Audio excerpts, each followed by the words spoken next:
I am the high and far off times the elephant, O best beloved, had no trunk. He had only a blackish, bulgy nose, as big as a boot, that he could wriggle about from side to side, but he couldn't pick up things with it. But there was one elephant, a new elephant, an elephant's child, who was full of satiable curiosity, and that means he asked ever so many questions. And he lived in Africa, and he filled all Africa with his satiable curiosities.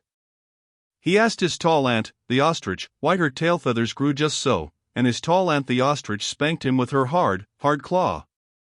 He asked his tall uncle, the giraffe, what made his skin spotty, and his tall uncle, the giraffe, spanked him with his hard hoof. And still he was full of satiable curiosity. He asked his broad aunt, the hippopotamus, why her eyes were red, and his broad aunt, the hippopotamus, spanked him with her broad hoof, and he asked his hairy uncle, the baboon, why melons tasted just so, and his hairy uncle, the baboon, spanked him with his hairy paw. And still he was full of satiable curiosity. He asked questions about everything that he saw, or heard, or felt, or smelt, or touched, and all his uncles and his aunts spanked him. And still he was full of satiable curiosity. One fine morning in the middle of the precession of the equinoxes, the satiable elephant's child asked a new fine question that he had never asked before. He asked, "What does the crocodile have for dinner?" Then everybody said, "Hush," in a loud and dreadful tone, and they spanked him immediately and directly, without stopping, for a long time.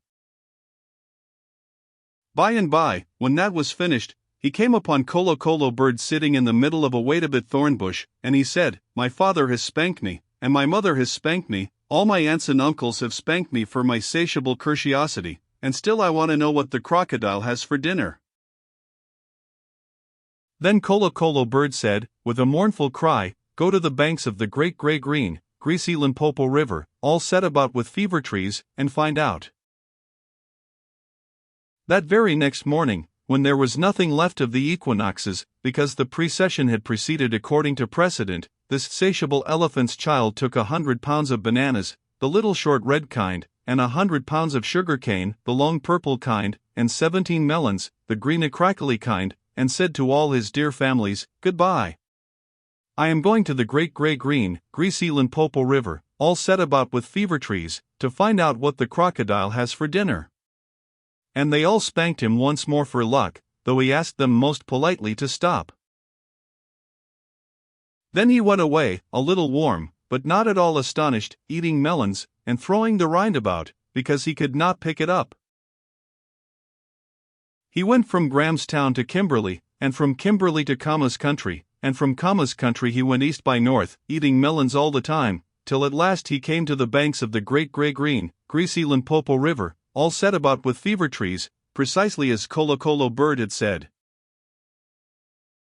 Now you must know and understand, O best beloved, that till that very week, and day, and hour, and minute, the satiable elephant's child had never seen a crocodile, and did not know what one was like. It was all his satiable curiosity. The first thing that he found was a bicolored python rock snake curled round a rock. "Excuse me," said the elephant's child most politely, "but have you seen such a thing as a crocodile in these promiscuous parts?" "Have I seen a crocodile?" said the bicolored python rock snake, in a voice of dreadful scorn. "What will you ask me next?" "Excuse me," said the elephant's child, "but could you kindly tell me what he has for dinner?"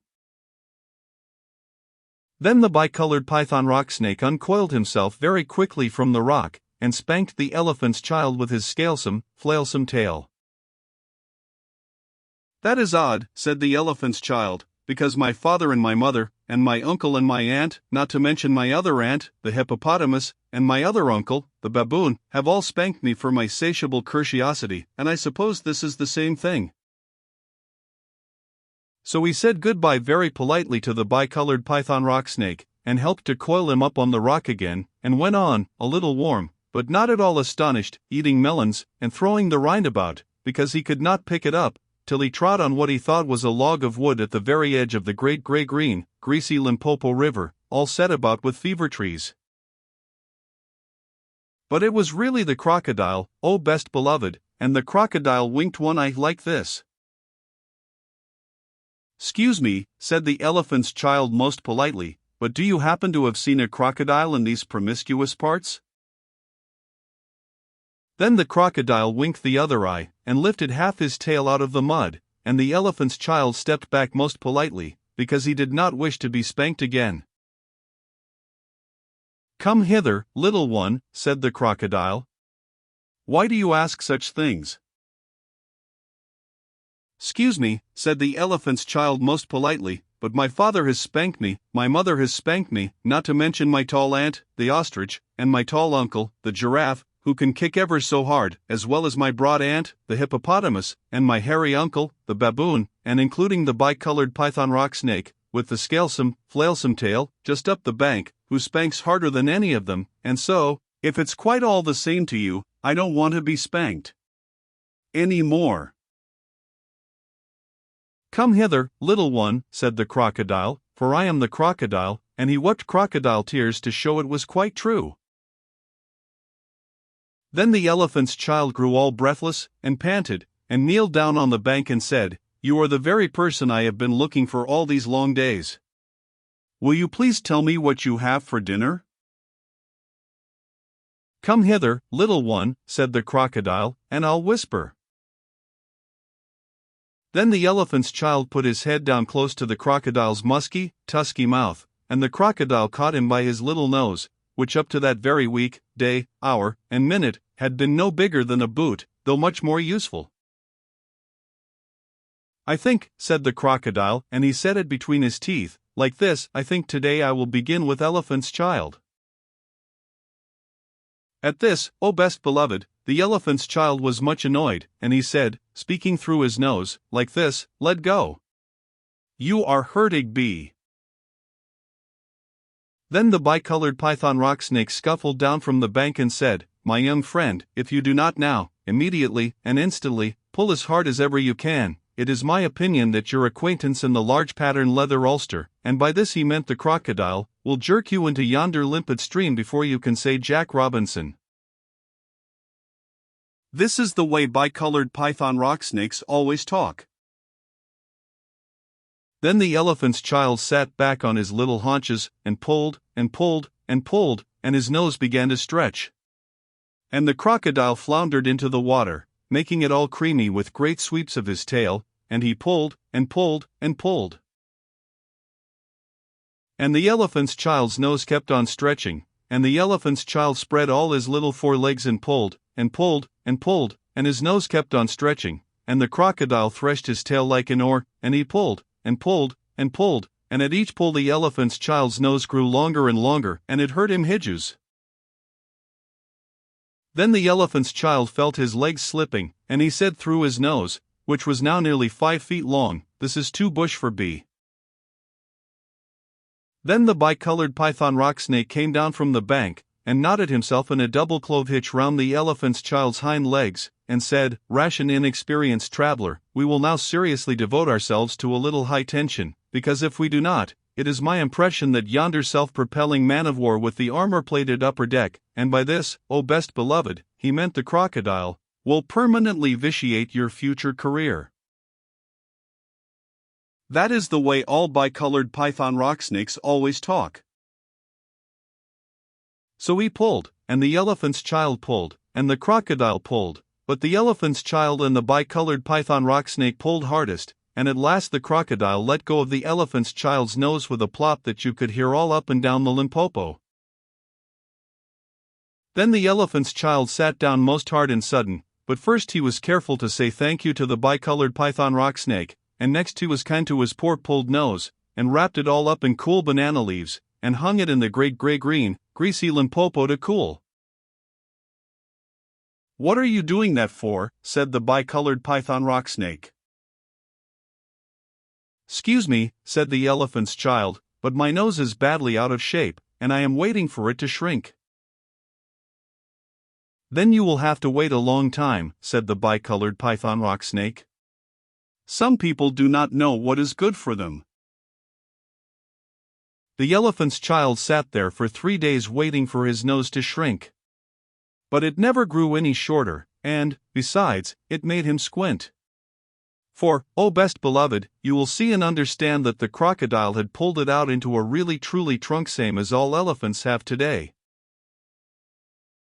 At the end of the third day a fly came and stung him on the shoulder, and before he knew what he was doing he lifted up his trunk and hit that fly dead with the end of it.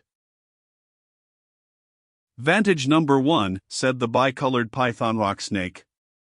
You couldn't have done that with a mere smear nose. Try and eat a little now. Before he thought what he was doing, the elephant's child put out his trunk and plucked a large bundle of grass, dusted it clean against his forelegs, and stuffed it into his own mouth. Vantage number 2, said the bicolored python rock snake. You couldn't have done that with a mere smear nose. Don't you think the sun is very hot here? It is, said the elephant's child, and before he thought what he was doing he slooped up a sloop of mud from the banks of the great grey-green, greasy Limpopo, and slapped it on his head, where it made a cool sloopy sloshy mudcap all trickly behind his ears. Vantage number 3, said the bicolored python rock snake. You couldn't have done that with a mere smear nose. Now how do you feel about being spanked again? "'Excuse me," said the elephant's child, "but I should not like it at all." "How would you like to spank somebody?" said the bicolored python rock snake. "I should like it very much indeed," said the elephant's child. "Well," said the bicolored python rock snake, "you will find that new nose of yours very useful to spank people with." "Thank you," said the elephant's child, "I'll remember that, and now I think I'll go home to all my dear families and try." So the elephant's child went home across Africa, frisking and whisking his trunk. When he wanted fruit to eat he pulled fruit down from a tree, instead of waiting for it to fall as he used to do. When he wanted grass he plucked grass up from the ground, instead of going on his knees as he used to do. When the flies bit him he broke off the branch of a tree and used it as fly whisk, and he made himself a new, cool, slushy scushy mudcap whenever the sun was hot. When he felt lonely walking through Africa he sang to himself down his trunk, and the noise was louder than several brass bands. He went especially out of his way to find a broad hippopotamus. She was no relation of his, and he spanked her very hard, to make sure that the bicolored python rock snake had spoken the truth about his new trunk. The rest of the time he picked up the melon rinds that he had dropped on his way to the Limpopo, for he was a tidy pachyderm. One dark evening he came back to all his dear families, and he coiled up his trunk and said, "How do you do?" They were very glad to see him, and immediately said, "Come here and be spanked for your satiable curiosity." "Pooh," said the elephant's child. "I don't think you peoples know anything about spanking, but I do, and I'll show you." Then he uncurled his trunk and knocked two of his dear brothers head over heels. "Oh bananas," said they, "where did you learn that trick, and what have you done to your nose?" "I got a new one from the crocodile on the banks of the great grey-green, greasy Limpopo River," said the elephant's child. "I asked him what he had for dinner, and he gave me this to keep."